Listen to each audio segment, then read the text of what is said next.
Me gjithë krizën politike lidhur me konstituimin e kuvendit, saktë që nisi me 15 prill, asnjë grup parlamentar nuk ka dhënë sinjale ndryshe.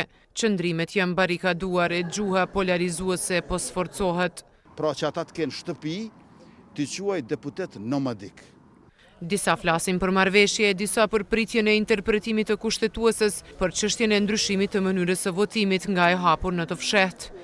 Deputetja e Lëvizjes Vetëvendosje, Albulena Haxhiu, që po kundërshtohet nga partitë tjera shqiptare për të udhëhequr me legislativin e ri, vlerësoi se kushtetuesja po vonohet në nxjerrjen e një vendimi mbi këtë lëndë e ish-gjyqtari Kadri Kryeziu pret që një përgjigje të kthehet javës që vjen. Mund të shpresojmë që javën e tjetër gjykata e jep një mendim, duke pas parasysh se a ka pas çështje të trajtojë. Çështjet të trajtoj është materja në jurisprudencën e gjykatës kushtetuese, nëse s'ka materje ose një vendim e autoriteteve të shtetit, si e tillë është kërkesë e palejueshme.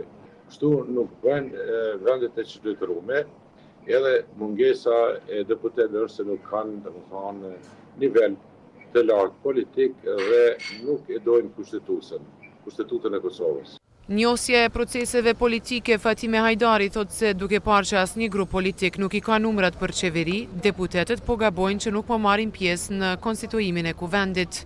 Mendoj që duhet marrëveshje politike në situatën ku jemi, qoftë edhe për të shkuar në zgjedhje të reja. Pa emrimin e të parës së kuvendit, në këtë rast zonës Haxhiu, nuk mund të ndodha as kjo fazë. Do të thotë, pavarësisht subjekteve politike dhe qëndrimeve tyre, nuk po kërkohet vot, ndoshta për qeverinë Kurti 3, po kërkohet vot për konstituimin e kuvendit Kosovës, e cila është shtëpia demokratike gjithë deputetëve, edhe të cilët aty duhet jenë pavarësisht rrethanave që do të shkojmë tutje. Tentimi 35 për konstituimin e legjislaturës së 9 do të përsëritet nesër në 10:30.